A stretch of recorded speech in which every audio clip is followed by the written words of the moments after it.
¿Qué tal, señores? Buenas noches. Gracias por su participación, por el interés que le están dando a esta metodología, ya que seguramente algunos conocen, ¿no? Y que está ganando terreno cada vez más en los diferentes proyectos de diferentes sectores.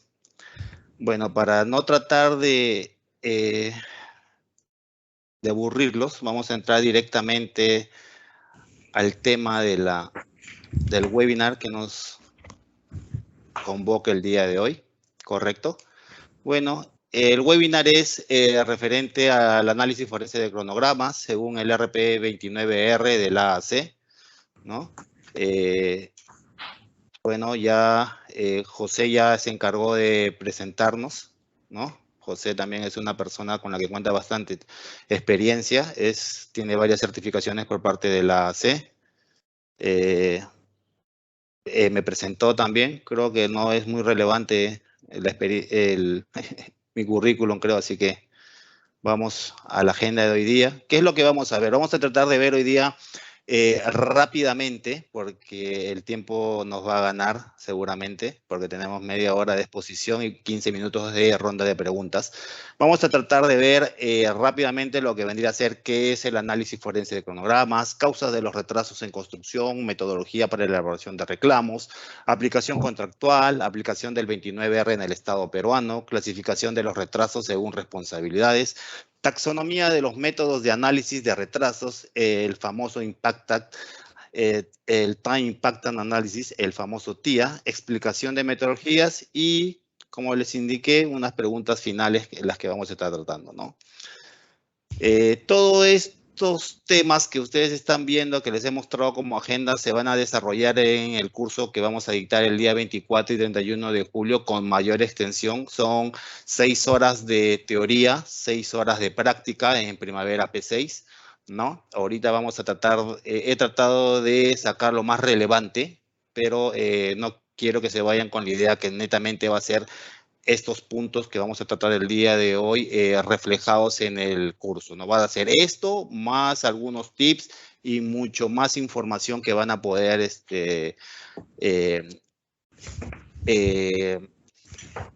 tener, ¿no? Cuando se dicte el curso, ¿no? He visto que hay algunas personas ya incluso que han llevado el curso y que entiendo que les ha interesado el tema del análisis forense, por eso que están participando en el webinar, ¿no? Bueno, ¿qué es el análisis forense? Bueno, es el estudio e investigación de eventos usando el camino de la ruta crítica u otros métodos reconocidos de cálculo de cronogramas, ¿no? Eso es lo que te dice el AAC. También podemos decir que es el estudio de cómo los eventos reales interactúan en el contexto de un modelo complejo con el fin de comprender la importancia de una desviación específica o una serie de desviaciones de algún modelo, base o referencia, ¿no? Específicamente el análisis forense, el estudio de los efectos de una serie de eventos en un proyecto a través de un modelo con el objeto de entender el origen de las desviaciones y las responsabilidades, ¿no? Así de sencillo y claro y resumido podemos entender el análisis forense, ¿no?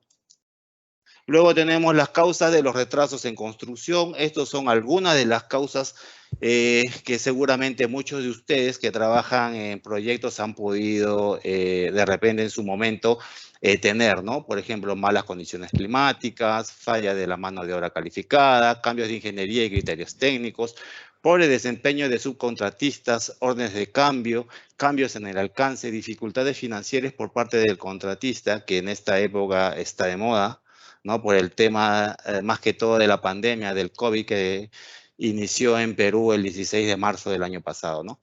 Estos solo son algunos de las causas de retraso que se van a ver. Nosotros vamos a ver en el curso algunas causas de los retrasos en construcción más ampliamente. Vamos a ver también su clasificación de algunas de estas de acuerdo a su fuente causa, ¿no? En mayor detalle, como les explico en el curso, se tienen 10 puntos que son los principales que que vamos a analizar como fuente causa, ¿no? Tanto del cliente como del contratista, incluido también la supervisión, ¿no? Como vuelvo a repetir, estos solamente son algunos de los puntos más relevantes que no me cabe la menor duda que algunos de los participantes han tenido en alguno de sus proyectos, ¿no? Víctor, ¿qué tal? Un pequeño Sí, detalle. Se está viendo la presentación, pero en el modo... ahí está. Ya, gracias. a ver. ¿Ahora se está viendo, se está viendo bien? No sé si se está viendo, a ver. Sí, está perfecto, Confirme. ¿Ahora se ve bien? pero Sí, no yo las sí. diapositivas, ¿no? A ver, vamos a ver. Falla técnica nuevamente. Igual falló la primera vez de la clase. A ver, vamos a... Ya, ¿logran ver mi pantalla? Sí, Ahí sí ven la presentación, ¿verdad? Sí, pero sí, se ve... Sí, sí se ve la presentación. Lo que puedes hacer es ir ahí al segundo lugar que dice configuración y de ahí cambiar vista. Sí, eso es lo que estoy haciendo. Eso es lo que estoy haciendo. A ver. Ya. Ahí que entiendo que ya no debería haber más fallas técnicas por el momento. Correcto. Ahí está bien. Sí, correcto. Entonces tenemos las metodologías para elaborar reclamos, ¿verdad? Bueno, generalmente en los contratos no se especifica el procedimiento para manejo de reclamos. O sea, cuando hablamos de procedimientos, un procedimiento que te establezca dentro de los contratos, cómo debes estructurar tu reclamo. Generalmente los contratos que te dicen que si se cuenta con algún tipo de reclamo, tienes un plazo de tantos días para presentarlo, de acuerdo a lo que dice el FIDIC, de repente, dando un ejemplo, o de repente y que te dice también de que tiene que ser una afectación dentro de la ruta crítica. Pero generalmente no hay una especificación en la que te diga, oye, por si acaso tú vas a presentar tu reclamo y tienes que armarlo de tal manera, cómo tienes que armarlo, qué es lo que tienes que presentar, ni mucho menos en muchos contratos no te especifica tampoco qué metodología de análisis retrospectivo es el que tendrías que usar. No te lo dicen. Hay algunos contratos que sí te dicen que tienes que usar alguna metodología del AAC señalándotela, ¿no? Son muy pocos, la mayoría no te lo dice, pero es esto lo que seguramente muchos hemos visto en terreno, ¿verdad? Cuando hemos visto el contrato y en la práctica lo único que te dice es esto, no te da mayor detalle, ¿verdad? Entonces, por lo general, ¿qué es lo que tú haces? Haces una carta y una especie de expediente en el que vas poniendo todos los anexos que conforman tu reclamo, ¿verdad? Cuando hablamos de reclamo, entendemos que es una de las etapas casi finales dentro de un proyecto en la que ya se superó algún tipo de reuniones que has podido tener respecto a alguna desviación que se haya podido generar en el proyecto, ¿no? Digamos que es una etapa previa el reclamo a un procedimiento de arbitraje.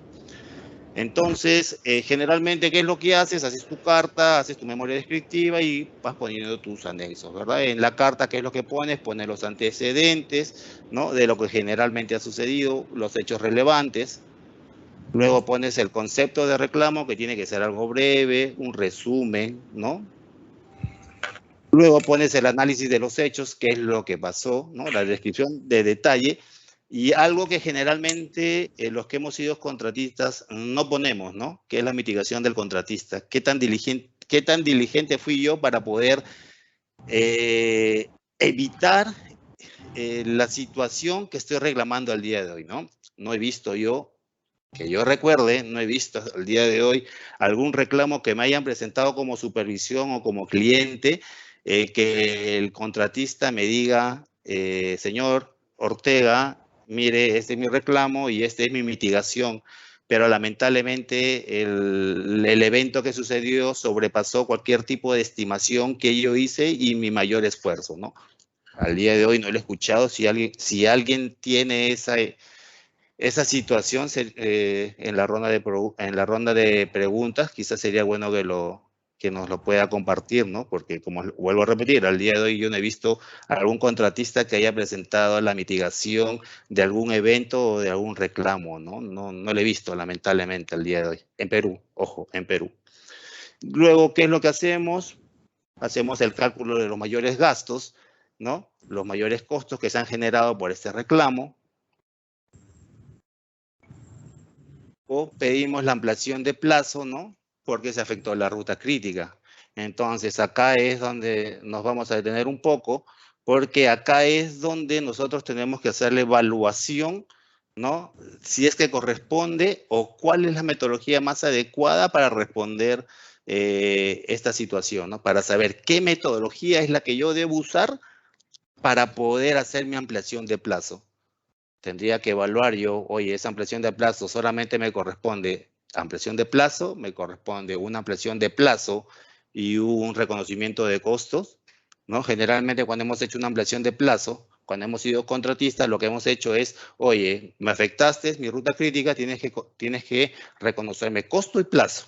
Bueno, pues el AAC, la metodología, la práctica recomendada 29R del AAC, lo que te dice es en qué situaciones, ¿no? Correspondería que se reconozca plazo y costo, ¿no? Te dice cómo tratarlo, cómo manejarlo. No es lo mismo hacer una metodología súper difícil, amplia, que te va a tomar mucho tiempo para un reclamo de 50,000, 100,000, 150,000, 200,000 dólares, que escoger una metodología por un reclamo de 50 millones.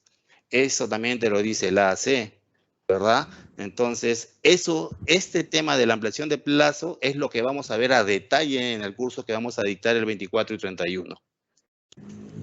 Luego tenemos los sustentos contractuales y las cláusulas contractuales, ¿no? En las que te dice que de repente, o las cláusulas contractuales que sustenten tu reclamo, ¿verdad? De repente, si el contrato indica alguna metodología, esta cláusula tendrás que ponerla ahí y tendrás que desarrollar la metodología que te están pidiendo del AAC. Vuelvo a repetir, casi ningún contrato, salvo uno que he visto yo en una minera, te especifica qué metodología del AAC tienes que usar. Es la única que yo he visto. No hay ningún otro proyecto que yo haya participado en el que se indique la metodología a usar, ¿no? Creo que sería una buena práctica, desde mi punto de vista, incorporar estas metodologías dentro de los contratos, ¿no? O de repente tener un manual de desarrollo de estas metodologías que no son sencillas, son algo complejas, no todas, pero sí las más grandes y las más usuales que se utilizan en este tipo de situaciones, ¿no? Luego tenemos los anexos, que son los que nosotros se ponen, ¿no? Los cálculos, las copias de los asientos de cuadernos de obra cuando son obras con el Estado, cartas, comunicaciones, reportes, tu daily report, tus informes semanales, mensuales, tu 3-week, tu PAC, ¿no? Situaciones que vas formando para tu expediente y es lo que presentas cuando haces tu reclamo, ¿no? Eso es lo que generalmente hacemos cuando presentamos un reclamo, ¿no? Todo eso y mucho más es lo que vamos a ver en el curso, como les indiqué, ¿no? Estoy tratando de ser lo más resumido, tratar de hacer el resumen más sencillo, nada complejo, para que podamos entendernos todos. En el curso, nuevamente les repito, esto y muchas otras cosas más se van a extender. Como les digo, en la primera edición que hicimos del curso, tomamos 10 horas, 5 para la teoría y 5 para la práctica. Al ver que las preguntas y el desarrollo del curso se extendió más de las horas previstas, hemos decidido que ahora sean 6 horas de teoría y 6 horas de práctica, ¿no? Haciendo 12 horas del curso que anteriormente eran 10, ¿no? Bueno, entrando al 29R, ¿no? Tendríamos que ver, oye, pero muchos se preguntan, ¿no? La aplicación de estas metodologías muchas veces no es contractual, ¿no? Efectivamente, de repente no es contractual, ¿no? Pero existen muchas buenas prácticas que son las que se aplican, como son las del PMBOK, el AAC, el de la Sociedad Inglesa de Construcción, ¿no? También, ¿no? Pero sí, pues efectivamente, muchos contratos, la que tienen ahí son una cláusula de un EPC y la otra es de un contrato de construcción. No te hablan específicamente de una metodología, pero sí te hablan de tener utilizar o realizar tu trabajo en base a buenas prácticas, ¿no? las cuales y a estándares altos. Bueno, entonces fácilmente podrías relacionarlos con alguna de estas buenas prácticas. La que nosotros les vamos a enseñar, como les vuelvo a repetir, son las prácticas recomendadas de la AAC, ¿no? Pero resulta que también el Estado peruano, de acuerdo a una comunicación y unas conversaciones con unos colegas, me indicaron de que existía también, y de repente puede entrar también el 29R dentro del Estado para su aplicación, ¿no? Existen unos documentos, ¿no? En las que se ha establecido la aplicación de este estándar, ¿no? En estos momentos lo que les piden en el sector público es la estimación de costos en función al estándar de la AAC, ¿no? ¿Qué es lo que te dice? Te dice, este documento, ¿no? Te dice, así como los diversos documentos que publica la Asociación Americana de Ingeniería de Costos, ¿no? AAC, estos estándares ayudan a establecer una metodología clara, consistente y exacta a la hora de estimar costos, además de otras muchas ventajas como disminuir el riesgo de vacíos en los alcances, ¿no? Efectivamente, el AAC no solamente tiene la 29R, tiene distintas prácticas recomendadas, ¿no? Relacionadas a riesgos, relacionadas a costos, relacionadas al buen desarrollo de un cronograma, al buen seguimiento y control de un cronograma, y así tienen diferentes buenas prácticas, ¿no? Prácticas recomendadas, ¿no?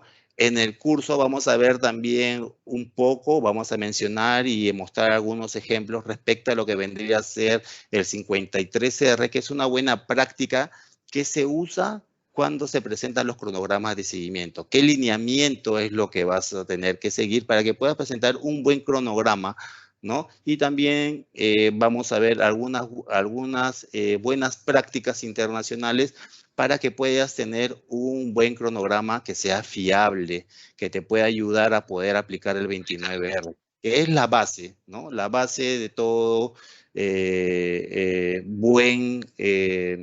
o de una buena aplicación del 29R es tener un buen cronograma confiable y sobre todo cronogramas confiables también de seguimiento, dependiendo de la metodología que vayas a usar, ¿no? En el AAC se cuenta con 16 metodologías, no vamos a ver todas, vamos a ver las principales, vamos a ver lo que vendría a ser el Impacted as Planet, vamos a ver el Collapse as Built, el TIA, vamos a ver contemporáneo, el CPA, vamos a ver también el As Planet versus el As Built, ¿no? Son algunos de las metodologías que vamos a ver en este curso, ¿no? A detalle vamos a ver cuáles son sus beneficios, cuál es su pro y su contra. Vamos a ver unos ejemplos de cada uno de estas metodologías y en la práctica vamos a ver las dos metodologías más usadas o las más usadas y más complejas que se manejan en el mercado cuando estamos hablando de temas de arbitraje. Vamos a ver también un poco de vamos a asociar un poco el tema legal también con lo que vendría a ser la aplicación del 29R. Vamos a ver también lo que vendría a ser cómo es que se ha aplicado en algunos arbitrajes, ¿no? Vamos a mencionar algunos casos prácticos, algunos casos reales más que todo reales de qué metodologías son las que utilizaron y en qué terminó este arbitraje en Perú, ¿correcto? ¿Qué es lo que tenemos también? Es la clasificación de los retrasos según las responsabilidades. Este cuadro de acá también lo vamos a ver en el curso, vamos a dar los conceptos de no excusable, excusable, concurrente, ¿no? Nos vamos a detener bastante en lo que es la concurrencia, su aplicación y sus tipos de concurrencias. En los casos prácticos que vamos a ver en la parte práctica, en el desarrollo del P6, vamos a ver este tipo de conceptos. Vamos a tener ejemplos con retrasos no excusables, con retrasos excusables y con concurrencias. Eso se va a detallar en el curso, va a ser extenso este tema, por eso es que hemos ampliado 1 hora más el curso. Luego vamos a desarrollar también taxonomía de los métodos de análisis de retraso, vamos a ver qué es retrospectivo, qué es prospectivo, vamos a ver los niveles 1, 2, 3, ¿no? Vamos a mencionar el 4 y el 5, y esas son las metodologías que ustedes van a ver, ¿no? Vamos a desarrollar los ejemplos en la parte teórica del MI 3.1, del MI 3.4, el 3.6, el 3.7 y el 3.8, ¿no? Esas son las metodologías que vamos a desarrollar en la parte teórica, y en la parte práctica vamos a desarrollar el 3.4 y el 3.7, ¿no? Con ejemplos que van a ser analizados y resueltos juntos con ustedes, ¿no? A detalle, ¿no? Con todos los participantes, ¿no? Y en la que todos van a intervenir para que puedan poner en práctica poco a poco lo que van aprendiendo, ¿no? Para la certificación también lo que estamos haciendo es dejar algunos casos prácticos que tienen que desarrollarlos, ¿no? Y después de la evaluación se determina el aprendizaje de los participantes para poder certificarse, ¿no? Para poder darle su certificado de participación. Bueno, este es el famoso Time Impact Analysis, que es el TIA, ¿no?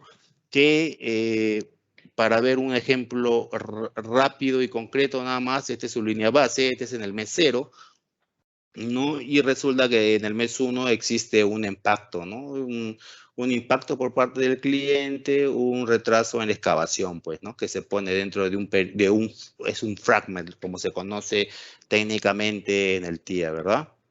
Luego en el mes 2, vamos viendo, se ve que no hubo impacto tampoco, se mantiene el impacto por parte del cliente, ¿no? En el mes 3 ya se determina que existe un cambio de diseño por parte del cliente, y se determina también que existe un impacto por parte del contratista al cambiar a su subcontratista, ¿no? Vamos viendo, ¿no? No sé si me llegan a seguir acá, ¿no? Igual en diferentes periodos de ventana, ¿no? Son periodos de ventana, ¿no? Distintos. Luego tenemos el mes 4, ¿no? El mes 4, en el cual se mantiene, el mes 5 se mantiene también.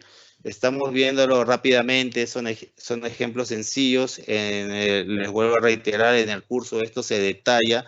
Es súper detallado, les vamos a explicar qué son las ventanas, de cuándo a cuándo son las ventanas, qué es lo que te recomienda el AAC respecto a las ventanas, cómo es que tienes que manejar en el caso de que existan concurrencias fuera de ventanas, ¿no? Te vamos a poder determinar, te vamos a poder dar algunos tips para que puedas leerlo e interpretarlo y gustosamente poder tratarlo en la parte práctica, ¿no? Todo eso es lo que se va a desarrollar. Solamente estoy tratando de ser lo más sencillo, vuelvo a repetir, sin mucho tecnicismo, el cual se va a tratar con mayor detalle en el curso, ¿no? Y en el mes 6, ahí pueden ver los impactos también, ¿no? En el garaje, primero fue en la construcción de la casa, ahora en el garaje, ¿no? Revisión, inspección de la puerta, inspección del garaje, ¿no? Y al final vamos a tener cuántos días de impacto son los que se han generado, pues, ¿no? Cuántos son de responsabilidad del contratista, cuántos son responsabilidad del cliente, y cuáles son concurrencias, impactos por ambas partes, ¿no? Y este es solo un modelo sencillo, concreto, sin mucha dificultad. Vamos a desarrollar algo más complejo. Van a poder ver en el desarrollo del caso práctico algo más complejo, que no es tan difícil. En la primera edición, el primer grupo que estuvo llevando este curso pudieron desarrollarlo, creo que sin ningún problema. Hubieron algunos temas concretos que pudimos verlo, ¿no? Más o menos nos hemos demorado en desarrollar el ejemplo del TIA, habremos demorado unas 3 horas y media más o menos, y casi 3 también desarrollando el CPA, ¿no? Lo que vendría a ser el MI 3.4, ¿no? Más o menos eso es el tiempo que nos toma el desarrollo de estos casos prácticos, por eso que primero desarrollamos la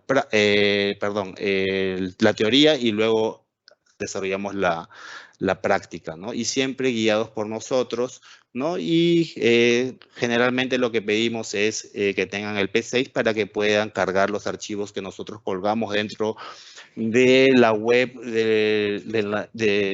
del curso, para que puedan jalar esta información y puedan ir desarrollándolo, ¿no?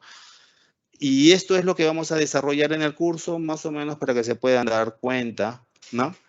Y este es un caso real, ¿no? Que fue en el aeropuerto de Egipto. Esto no es que yo haya participado ahí.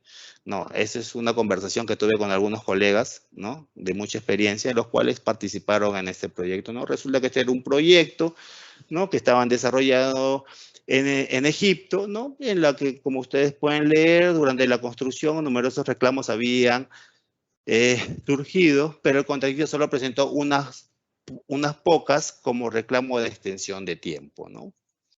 Bueno, fue decisión de él. Al final, ¿qué es lo que hicieron? Hicieron un análisis por ventanas, ¿no? De cada uno de sus reclamos. Y ¿qué es lo que resultó? Que el equipo era una firma de consultora fuera del país, del proyecto, y hicieron los siguientes pasos descritos, ¿no? Que vendrían a ser estos, ¿no? ¿Qué es lo que hicieron? El proyecto se divide en ventanas. Dentro de cada ventana se analiza el efecto sobre el progreso crítico, casi crítico, camino más largo, se identifican y se observa la culpabilidad de los retrasos. Al final de cada ventana, el cronograma planificado se actualizó para tener en cuenta cualquier revisión necesaria de lógica o duración. Al final de cada ventana se hace una proyección con respecto a la fecha de finalización. El fin de una ventana forma el estado del proyecto al comienzo de la siguiente ventana y así sucesivamente. Eso lo vamos a detallar también, cómo es el tema de las ventanas. Le vuelvo a repetir. El final de la última ventana presenta la fecha de finalización proyectada que refleja el retraso general experimentado hasta la fecha. Entonces, ¿qué es lo que hizo el consultor del contratista? Decidió proceder con una reconstrucción del proyecto programado en el que se insertaron los eventos de retraso como parte del periodo de tiempo de retraso correspondiente. Dicho consultor justificó el uso de esta metodología de cronograma reconstruido a la falta de actualizaciones contemporáneas recibidas del equipo en el proyecto. ¿Qué resultó acá? Que el consultor nunca pisó el terreno, era de otro país, solo le enviaban la información, por eso quiso la reconstrucción de toda la información nuevamente. La metodología que utilizó, eso lo podremos analizar de repente en el curso. Pero lo que vas a poder entender en el curso es qué metodología es la que debió haber usado si es que tú ya tenías actualizaciones dentro del proyecto, siempre y cuando sean fiables, y si tenías un cronograma fiable. Si hubieras tenido esos documentos, ¿no? Hubieras podido escoger no la metodología que él usó, que es el Windows Analysis, ¿no? De repente hubiera podido escoger un TIA, de repente hubiera podido escoger un CPA, ¿no? O de repente un Collapse as Built, ¿no? Pudo haber escogido 3 de las metodologías que le pudo haber servido de acuerdo a la documentación que tenía, y en vez de hacer una metodología y reconstruir todo, absolutamente todo, ¿no? ¿Cuál fue la falta? Creo que les faltó comunicación, ¿no? Entre su asesor analista y el proyecto, ¿no? ¿Qué es lo que sucedió al final? Se solicitó al contratista que revisara y volviera a presentar la reclamación, principalmente por ignorar las actualizaciones contemporáneas, entre otras cosas. El contratista volvió a presentar la reclamación años después de seguir el método de análisis de ventanas retrospectivo e incorporar los eventos. Se concedió una prórroga de 5 meses mediante una modificación del contrato, ¿no? Es decir, después de algunos años de terminado el proyecto, recién pudo presentar su reclamación, el cual implicaba solo 5 meses de ampliación de plazo, ¿no? ¿Por qué fue? Porque simplemente aplicó una metodología que de repente no correspondía.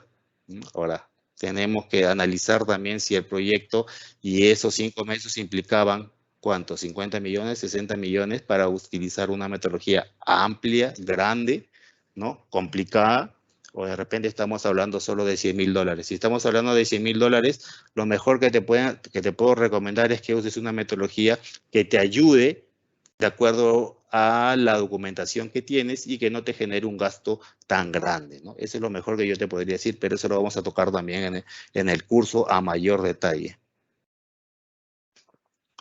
Entonces, lo que tenemos es hasta dónde tiene que llegar un reclamante para fundamentar su reclamación y qué metodología de análisis de retraso es suficiente, ¿verdad? Y cómo debería proceder el demandante potencial con sus análisis de demora. Esas preguntas las vamos a analizar también en el transcurso y en el desarrollo del curso que vamos a llevar el 24 y 31, ¿no? Son preguntas que generalmente nos hacemos todos, ¿no? ¿Qué es lo que tenemos que hacer y hasta dónde queremos llegar? ¿Es suficiente el método de análisis que vamos a realizar? Son algunos de los temas que vamos a tratar, vuelvo a repetir, a mayor detalle, ¿no? Como les digo, el tiempo es cruel. He tratado de correr, disculpen, pero he tratado de correr lo más rápido posible para poder conversar con ustedes. Creo que nos queda, José, nos queda 15 minutos, si no me equivoco, para poder conversar. Sí, adelante, nos queda 15 minutos ¿No? todavía.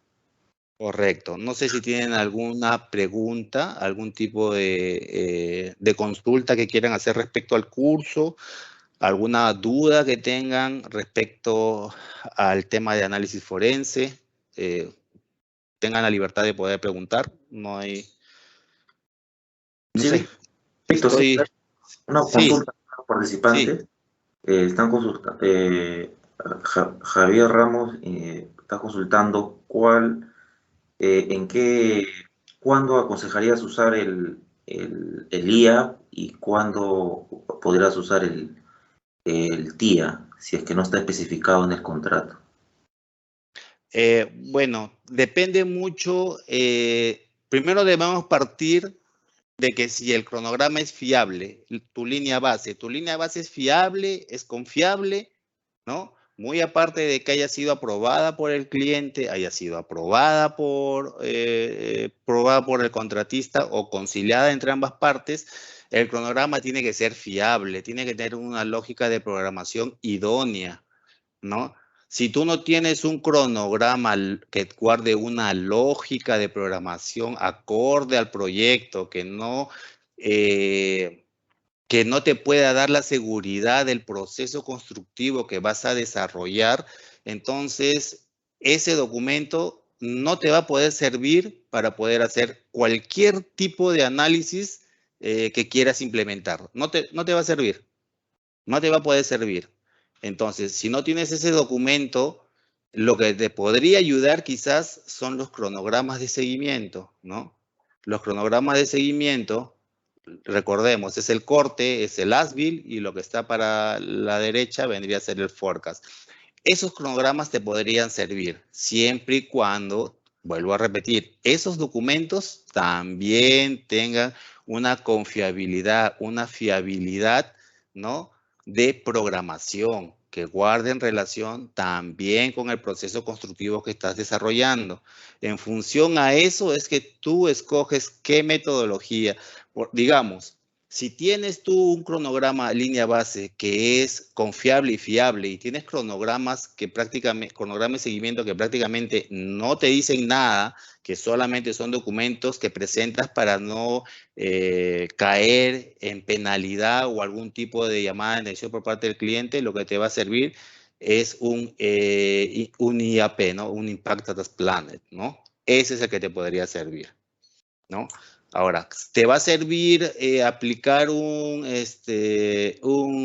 As Planned versus un As Built? Vuelvo a repetir, si los dos documentos tienen confiabilidad, podrías aplicarlo. Y eso cuando lo aplicas, generalmente lo aplicas al final del proyecto. Dependiendo del volumen de información que tengas y de la durabilidad y sobre todo del costo del proyecto, es que tienes que analizar qué metodología es la que tienes que utilizar. No es fácil decirte qué análisis es bueno y qué análisis es malo, ¿no? O qué metodología tengo que usar o qué metodología no tengo que usar.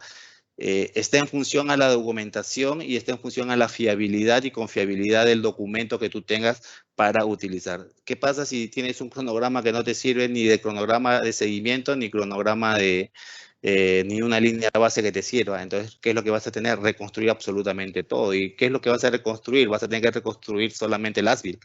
Entonces, si vas a reconstruir solamente el as-build, lo que te va a servir de repente es el collapse as-build, ¿no? Por eso todo está en función a qué documentación es la que tengas, ¿no? En función a eso es que tú puedes determinar qué metodología es la que vas a usar. Difícil en estos momentos que yo te pueda recomendar algún tipo de metodología, ¿no? Si es que no se evalúa primero la documentación y la fiabilidad. Cuando hablamos de fiabilidad, por ejemplo, una línea base, ¿no? Una línea base generalmente en Petrobras tiene que cumplir una confiabilidad de 85%. Es decir, que no tenga constraints, que los constraints sean sustentados, tienen un porcentaje, ¿no? O de repente que el lag entre el finish start no sea mayor a 1, por decirte de repente, porque yo he visto cronogramas en que la relación finish start tiene un lag de 35, 36, incluso en un proyecto vi que tenía 156 días en un enlace, o sea, como para locos, ¿no? Entonces, esas son las situaciones que tiene cuando hablamos de que la programación tiene que ser confiable, ¿verdad? Puedes aplicar que para saber si es confiable o no, puedes utilizar un estándar de la DSMA, de la GAU, también existe un estándar de parte de la AAC, si no mal recuerdo es el 91R, ¿no? O de repente como empresa tienes un propio estándar, ¿no? Puede ser, o de repente el cliente tiene un estándar para control de proyectos o para planeamiento, ¿no? En el que te va a exigir cuáles son los lags que tienes que tener, cómo tiene que ser el tema de los constraints, cómo tienes que manejar el tema de las holguras, de repente cómo vas a hacer la prueba ácida de la ruta crítica, el tema de la nivelación de recursos, esas situaciones que te menciono y otras más son las que te dan la confiabilidad de un documento, en este caso la línea base, y que también son aplicables para cronogramas de seguimiento, pero para un cronograma de seguimiento o aparte de ese estándar que te mencioné de la DSMA, puedes utilizar también el 53R, ¿no? Que te da la narrativa de qué es lo que tienes que presentar dentro de tu cronograma de seguimiento, los cuales te van a decir si ha existido algún tipo de cambio en la lógica de programación y que tienes que sustentarlo, ¿no? Eso es lo que te habla. En resumen, te estoy explicando lo que dice el 53R, ¿no? No sé si con eso absolví la pregunta, José. Ok, muchas gracias, Víctor. La siguiente consulta de Coach Capariona. ¿Cuál considera que son las principales desventajas del TIA? Lo que pasa es que el TIA es solamente retrospectivo y solo te deja ver todo lo que vendría a ser el as-build, ¿verdad? Todo lo que vendría a ser el as-build. No te permite... el estándar, el MI 3.7, como se llama técnicamente en el AAC, ¿qué es lo que te dice? Tú vas a hacer el trabajo retrospectivamente, ¿no? Solamente de lo que vendría a ser el as-build. Y ellos asumen de que todo lo que vendría a ser el forecast se mantiene tal cual como está, que no se ha modificado, algo que la realidad no es así, ¿no? O sea, han habido situaciones en las que se ha podido determinar, cuando yo he visto algún caso de esos, en la que si bien es cierto, estás usando el TIA, ¿no? Aplicas correctamente lo que te dice la metodología, ves todo lo que vendría a ser el as-build, haces las ventanas, haces el fragment, responsabilidades, excusable, no excusable, las concurrencias, ¿verdad? Pero cuando te das un tiempo para poder revisar el forecast, te das con la sorpresa de que en el forecast han cambiado enlaces, ahora existen más de 3 actividades en paralelo y sorprendentemente se mantiene el hito final. Sorprendentemente porque no sabemos qué es lo que ha hecho. O sea, puede haber sido que ha hecho una mitigación, ¿no? Ha hecho una aceleración o de repente quiso sorprender a todo mundo el planner y cambió todos los enlaces para que se mantenga de repente el hito final y nadie se dé cuenta. Situaciones que también se dan en la práctica y seguramente muchos han podido ver, ¿no? Ese es el gran problema que tiene el TIA. Ok, Víctor. La siguiente consulta de Carlos Delgado. ¿Te has Carlos, topado? saludo Carlos, ¿cómo estás? ¿Qué tal, Carlos? La consulta de Carlos es, ¿te has topado con casos en los que el cronograma no es fiable? En el caso que el cronograma no tenga, bueno, en el caso que no se tenga un cronograma fiable, ¿es mejor esperar el fin del proyecto y reconstruir la realidad usando un análisis colapsable? Mira, generalmente, dependiendo en qué momento te encuentres del proyecto, generalmente no se espera que se termine el proyecto para poder hacer el Collapse as Build, ¿no? Es un poco complicado. Lo que podemos hacer es hacer una reconstrucción al corte que tengamos, ¿no? Y poder tener un cronograma fiable de esa fecha para adelante. Y de ahí para atrás puedes ir reconstruyendo todo. Ojo que puedes aplicar, hacer el corte, hacer una metodología de todo lo que ya se ejecutó y tener de repente, de ahí, de ese corte para adelante, todo lo que vendría a ser el forecast, podrías aplicar el 52R. El 52R es una buena práctica que es para todo lo que es prospectivo, ¿no? Es el TIA, el famoso TIA prospectivo. Puedes aplicar eso, haces el corte, de ahí para adelante todo lo que es prospectivo, aplicas el 52R y de ahí para atrás, dependiendo qué es lo que vas a hacer, puedes aplicar el Collapse as Build y reconstruir todo y de repente hacer el Collapse as Build, ¿no? Puedes hacer esa situación. Eso sí te permite. Incluso al momento que estás haciendo una metodología, haces el corte, esa metodología tú la evalúas y ves que no te sirve, pues de ahí para adelante, ¿no? Puedes determinar una metodología que sea más acorde al tuyo. Se puede hacer si te permite el 29R. Complicado, sí es complicado, pero sí te permite, ¿no? No sé si con eso respondo tu pregunta, Carlos. Sí, muchas gracias, Víctor Hugo. Efectivamente, que todo lo anterior ha habido reprogramaciones, pero con el caso que comentas, que han mantenido fechas irreales por no ganarse una multa. Correcto, ¿no? Así es. Eso es. Efectivamente. Carlos, un gran amigo que trabajó conmigo hace algunos años en un proyecto. Un gusto, como siempre, conversar contigo, Víctor Hugo. Un gran abrazo. Gracias a ti por participar, Carlos. No sé, José, si hay más preguntas. Sí, la siguiente pregunta de Frank Hurtado es, en el TIA, ¿qué casos son los más complicados de aplicar la metodología? ¿Los quiebres de lógica? Los quiebres de lógica. Generalmente los quiebres de lógica los usamos cuando vamos a entrar a un pre-con. Bueno, haces ¿cómo se llama? El término constructivo, haces tu quiebre y te vas para lo que venía a ser pre-con y con, ¿verdad? Quiebre. Ahora, si estamos hablando de un quiebre, estamos hablando de un quiebre de una actividad para insertar un evento, ¿no?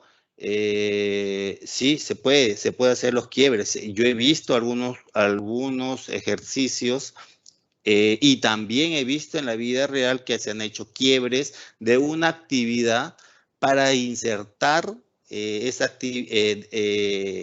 ese quiebre un evento que haya afectado al proyecto, ¿no? Por decirles, estamos haciendo el tema de la excavación y tenemos 50% de avance y en ese momento se presenta un evento, no sé, paralización por comunidad.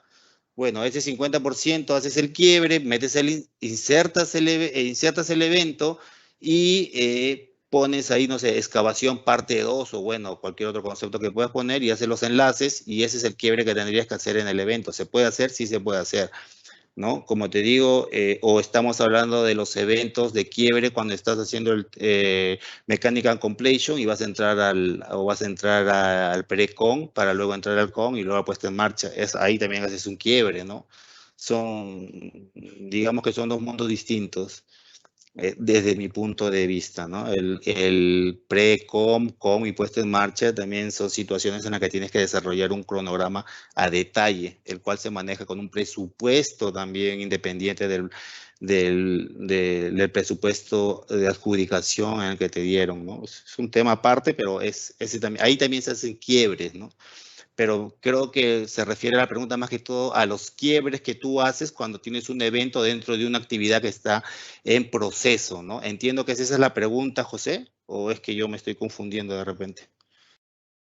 Sí, sí, lo entiendo así. Y también, bueno, quería complementar también, si Fran se refiere a los cambios de secuencia, los out of sequence, estos sí, los fuera de secuencia sí son un poco difícil de modelar en TIA, ¿no? Entonces, acá viene una variación donde acá podemos usar el CPA, ¿no? El CPA sí te analiza a detalle, con muy buena precisión, estos cambios de secuencia. Cosa que el TIA sí es un poco difícil de modelar, estos out of sequence, ¿no? Correcto, así es, José. El CPA considera, bueno, después de conversar bastantes meses, creo que con José, de diferentes formas, hemos concordado en que el CPA es una de las metodologías que mejor ayudan en el tema de análisis forense. ¿Por qué? Porque te permite hacer un análisis tanto del ASBIL como del forecast, ¿no? Te permite hacer a pesar que es una metodología retrospectiva, te permite hacer de alguna manera un análisis prospectivo también, ¿no? Eso es lo bueno que tiene esta metodología, ¿no? Es muy, bueno, al principio sí es complicado, es trabajosa, igual que el TIA, ¿no? Aunque considero que el CPA es un poco más trabajoso que el TIA, pero es una buena herramienta que se puede utilizar. Y que se ha utilizado en arbitrajes, entiendo que en algunos, bueno, en el Perú no recuerdo que lo hayan utilizado, en el extranjero sí se usa bastante, ¿no? En el curso vamos a hablar de algunos arbitrajes nacionales que se han presentado y vamos a tocar de repente alguno en Estados Unidos, ¿no? De acuerdo a la ley anglosajona que se maneja por allá, ¿no? No sé si hay más preguntas, José. Ah, ya, sí, una réplica de Fran Hurtado comenta en qué otro caso se puede complicar la aplicación del TIA, ¿no? Entonces acá te respondo, Frank, principalmente, bueno, el TIA tiene dos principales limitaciones, ¿no? Una de las que ya hemos comentado a la hora de cuando tenemos fuera de secuencia, y la otra es cuando tenemos una mitigación. Cuando hay una mitigación, ahí a veces es complicado modelar esto en el TIA, ¿no? Estas son dos de las principales limitaciones, ¿no?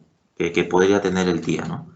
En ese caso. Sí, correcto, así es, efectivamente. A pesar, también existe algunos numerales del 29R que te hablan cómo tienes que tratar el tema de la mitigación y de la aceleración.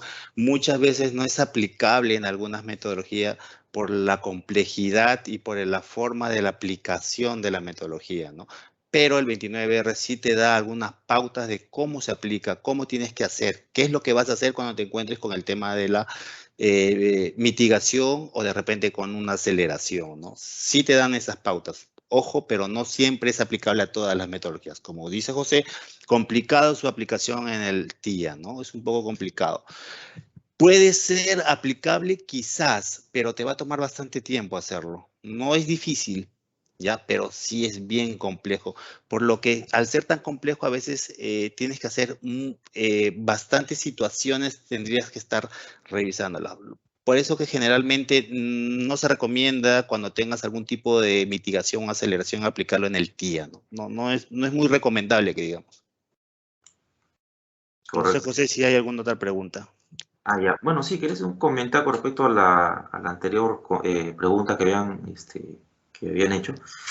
Bueno, yo acabo en mi caso, de cerrar dos ampliaciones de plazo, dos reclamos de ampliaciones de plazo, de proyectos más o menos de 8 meses a 9 meses, ¿no? Los cuales en casi más de la mitad del proyecto se llevó los cronogramas de seguimiento confiables, con una oficina técnica muy buena, pudimos cerrar más o menos los impactos con el CPA, utilizando el CPA hasta casi el 60% del plazo, pero luego hubieron cambios en la oficina técnica. Llegó otro jefe de oficina técnica que no conocía mucho de estas metodologías, y luego de eso ya los informes, los panoramas de seguimiento ya no eran confiables, ya tenían problemas, ¿no? Entonces, en este caso, hasta el 60% del proyecto usamos el CPA, y a partir de ahí para adelante ya usamos el TIA prospectivo, porque ya los cronogramas de seguimiento no tenían la confiabilidad, no se podía trabajar con esos cronogramas, ¿no? Se entrampó la conciliación de las ventanas de análisis. Entonces usamos para una parte para la primera parte del proyecto usamos el CPA, y para la segunda parte del proyecto usamos el TIA prospectivo, ¿no? Y pudimos salir airosos de estos dos reclamos, ¿no? Bueno, es un comentario con respecto a la anterior consulta, ¿no? Hay una última consulta de los participantes. Javier Eduardo consulta, en el caso del IAP, aconseja colocar, o se debería colocar ambos impactos del cliente y del contratista, o solamente del cliente. Generalmente es poco probable, ¿no? Es poco probable, ¿no? Poner los impactos del cliente, ¿no? Perdón, del mismo contratista, ¿no? Verdaderamente hay que hablar con él. Generalmente en mi caso, se habla con el contratista para que pueda incluir el análisis del cliente. O sea, las metodologías te dicen, el AC te dice que tienes que ser diligente y hacer el análisis de ambos impactos, ¿no? Es decir, no solamente mostrar el impacto del cliente, sino también los tuyos. Algo que como cultura no tenemos, ¿no? Es algo que no generalmente... todos los que hemos sido contratistas mostramos nada más el impacto que nos dio el cliente, ¿verdad? Cuando somos contratistas. Te cuento un caso, por ejemplo. En la refinería de Talara, ¿no? Trabajaba en una empresa grande, ¿no? En la cual nosotros presentábamos en los informes semanales las desviaciones que nos generaba el cliente y las que generábamos nosotros, ¿no? Por varios meses se presentaron. Más o menos el proyecto era por 18 meses. En el mes 8 nos ordenaron que no se vuelva a presentar esa situación, sino que se presenten nada más los impactos del cliente. Con el venir del tiempo, se siguió presentando la información, se vino desarrollando el proyecto, hasta que explotó la bomba en la que nos terminamos peleando con el cliente, y esto terminó en un arbitraje que al día de hoy está en Estados Unidos. Y resulta, yo ya no estoy en esa empresa, y resulta que los comentarios que me dan es que efectivamente lo que se lo que se venía haciendo los primeros 8 meses era lo correcto, ¿no? Con eso hubieran podido determinar responsabilidades de cada una de las partes, incluso de las concurrencias. Pero resulta que al no haber seguido con esa metodología, lo que se hizo fue invertir en especialistas de análisis forenses, los cuales, bueno, no cobran tan barato, pues, ¿no? Le sacaron un ojo de la cara y están ahorita en arbitraje cobrándole, pues, las horas trabajadas, ¿no? También el arbitraje estamos hablando casi de 40 millones, pues, ¿no? Entonces, ¿es recomendable o no es recomendable? Bueno, la buena práctica te dice que sí. O sea, la 29R dice que tienes que considerar ambos, ¿no? Pero dependiendo de qué es lo que quieras hacer, pues, ¿no? O sea, vas a mostrar, por lo general, muestras nada más el impacto del cliente y no muestras el tuyo. Lo ideal es que muestres el tuyo. ¿Por qué? Porque de repente muestras el tuyo y pueden haber concurrencias. Y si hay concurrencias, ¿no? Tendrías que hacer un análisis. Oye, si hay una concurrencia, voy a ganar plazo, pero no voy a ganar costo. Pero en el fondo, ¿qué es lo que estás ganando? Que no te penalicen. Y está ganando también el cliente. El cliente se está ahorrando el costo de esa ampliación de plazo. Tienes que poner en la balanza, ¿te conviene o no te conviene una concurrencia si es que pongo los impactos también míos, ¿no? ¿Cuánto me estoy ahorrando en penalidad y cuánto es lo que pretendo yo ganar si es que no pongo ¿cómo se llama? El impacto mío. O sea, son cosas que tienes que evaluar al momento de hacer el análisis, ¿no? ¿Qué es lo que te conviene? ¿Te conviene o no te conviene una concurrencia? Tenemos que analizarlo, ¿no? Y eso es lo que vamos a ver en el curso también. Vamos a poder desarrollar ahí con amplitud todo el tipo de concurrencias. ¿Qué tipo de concurrencias son? Vamos a ver en los casos prácticos también las concurrencias dentro de los casos prácticos, tanto para el TIA como el CPA, ¿no? Correcto, Víctor. Ahí Cosca Pariona me solicita que me explaye un poquito sobre el tema de el CPA y cuál es la comparación con el TIA, ¿no? Entonces ahí te respondo, Cosca. El CPA en comparación con el TIA, de alguna forma trata de mitigar algunas deficiencias que puede tener el TIA, ¿no? El TIA básicamente dos de las principales deficiencias que tiene es que es difícil modelar un cambio de secuencia o un out of sequence. Y la otra limitación básicamente es que es difícil de modelar una mitigación de alguna actividad, ¿no? Entonces, el CPA tiene dos partes. Una parte que es su parte retrospectiva, y la segunda parte del CPA es su parte o su paso prospectivo, ¿no? Y el CPA sí te permite modelar o sí te permite analizar cambios de secuencia y también mitigaciones sin ningún problema. ¿Okay? También cabe mencionar que el TIA, cuando uno habla propiamente solamente TIA a secas, se refiere al TIA prospectivo, ¿no? De la práctica recomendada 52R. Y el TIA retrospectivo, que es el que vamos a ver en el curso, está bien especificado en la práctica recomendada 29R. Ok, bueno, hay una última consulta de Carlos Delgado. Si no sé si estás ahí, Carlos, o creo que... Sí, era solamente un comentario sobre lo que conversaba o lo que comentaba Víctor Hugo hace un rato sobre si poner o no poner los impactos. Yo creo que es sano ponerlos. Ahora, en rigor, si pones los impactos de ambas partes, llegas a la fecha final real, ¿correcto?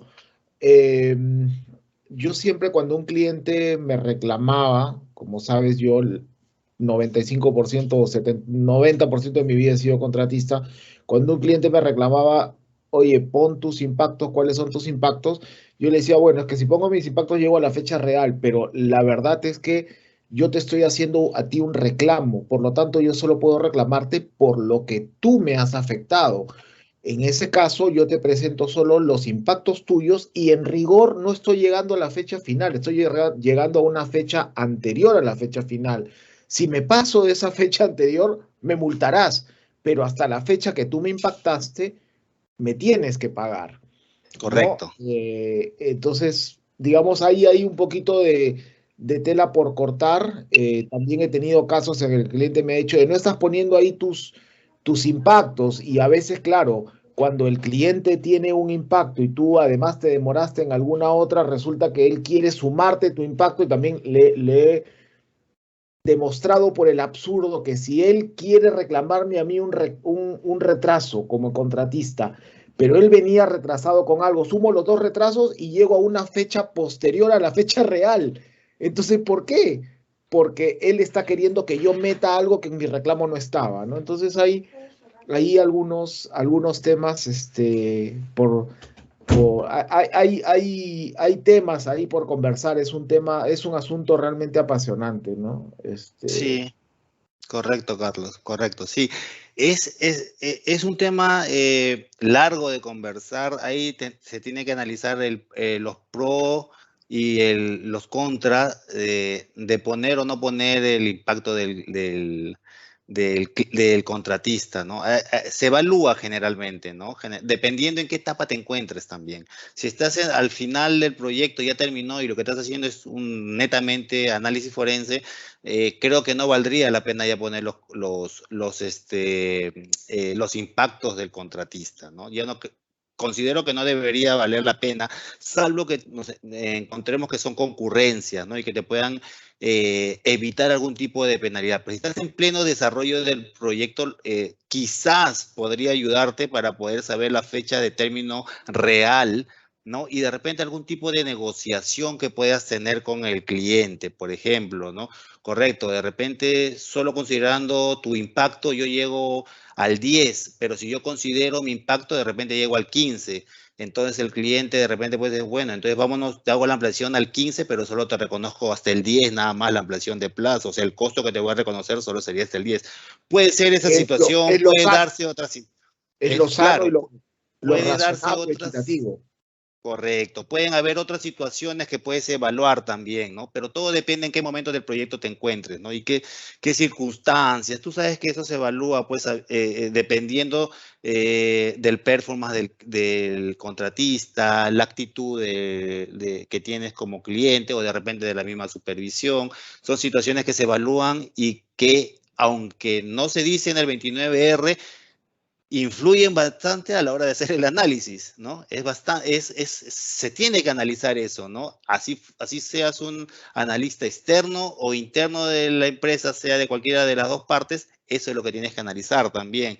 Y es lo más sano porque con eso tienes una información real y aterrizada, pero se tiene que negociar. Ahora, si esto se va por un arbitraje, bueno, lamentablemente si nos vamos a un arbitraje tenemos que poner las de ambas partes, no hay otra. No hay de otra. Eso también lo vamos a ver en el curso, vamos a ver también en los arbitrajes, qué es lo que consideran generalmente en el arbitraje y cómo se desarrollan las metodologías que usa la persona que va a sustentar un arbitraje ante el árbitro, ¿no? Vamos a tocarlo no de una manera tan de fondo, pero para podernos darnos una idea qué es lo que pasa cuando estamos en un arbitraje y cómo estas metodologías se aplican, ¿no? En un arbitraje, ¿no? Eso también lo vamos a ver en el curso. Excelente, ahí nos veremos entonces. Con gusto, Carlos, te esperamos. Correcto, Víctor. Muchas gracias, Carlos, también. Muchas gracias, Víctor. Bueno, una última consulta de Frank Hurtado. Nos consulta sobre el TIA prospectivo, ¿no? Bueno, el TIA prospectivo, bueno, es explayado en la práctica recomendada 52R y más o menos consiste en tener tenemos un cronograma o una fecha de corte. El cronograma está vivo, el proyecto está en curso. Planteamos una fecha de corte y a partir de ahí proyectamos los futuros cambios de lógica adicionales que ya están correctamente mapeados, o algunos cambios de ingeniería de repente que o unos deductivos, pero que ya están realmente mapeados, con la intención de poder ver si de alguna manera podemos acelerar el proyecto o mitigar algunos eventos que pudieran haberse mapeado, ¿no? Más o menos eso es lo que, así a grandes rasgos rápidamente, lo que podríamos indicar sobre el TIA prospectivo, ¿no? Que se toca muy a detalle en esta práctica recomendada, ¿no? Bueno, quería también añadir que, bueno, también el día domingo 19 de julio estamos empezando el curso de preparación para la certificación PSP, para planificadores. Es la certificación una de las más difíciles y más completas que he podido ver. También la considero que es muy completa porque casi entre 10 a 15 preguntas del examen PSP son relativas a análisis forenses. Entonces es por eso que, o sea, ahí veo la complejidad o lo completo que es esta certificación, ¿no? Tienes que conocer los conceptos.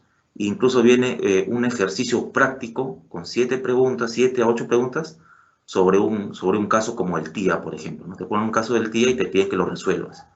7 preguntas sobre eso y alrededor de 7 preguntas más de teoría de los análisis forenses, ¿no? Entonces también quedan invitados, bueno, a los valientes que se atrevan a dar este examen. De verdad que le va a ayudar mucho en su carrera si es que están en el campo de los ingenieros de planeamiento y programación, ¿no? Igualmente quedan invitados al curso que vamos a desarrollar con Víctor Ortega. Muchas gracias, Víctor. De verdad, te pasaste. Este tema tenemos para largo para hablar. Podemos hablar horas y horas. Es un tema muy apasionante y me da mucho gusto que haya mucha gente interesada, ¿no? La verdad que me da mucho gusto por el interés que tiene cada uno de ustedes en estos temas, ¿no? Muchas gracias, Víctor. No sé si tienes unas palabras finales. No, solo agradecer nuevamente su participación, como ha mencionado José, el interés que tienen por el tema del análisis forense, e invitarlos a que nos sigan a Certifícate Project Control, ¿no? Estamos en LinkedIn, ahí nos pueden seguir, ¿no? Para que puedan ver los próximos cursos que van a venir en agosto y ahora en julio. Creo que ya terminamos con el curso de improductividades de acuerdo al 25R, que es la milla medida y algunas otras metodologías para cálculo de improductividades. Estamos con la segunda edición de lo que vendría a ser el 29R, el curso de preparación para PSP y algunas novedades que van a venir en agosto, ¿no? Síganos para que estén atentos y puedan en algún momento llevar el curso con nosotros, ¿no? Correcto, Víctor. Sí, bueno, el curso de la estimación de pérdidas de productividad por milla medida y estimación de valor ganado, bueno, lo estamos empezando este sábado 10, pasado mañana. Hay grandes descuentos para los participantes. También muy apasionante este tema del cálculo de las improductividades, ¿no? Sobre todo el uso del milla medida y del valor ganado, que se explaya en la práctica recomendada 25R del ACI, ¿no? Quedan todos invitados. Muchas gracias a todos. Será en otra oportunidad. Muchas gracias. Muy buenas noches. Gracias a todos.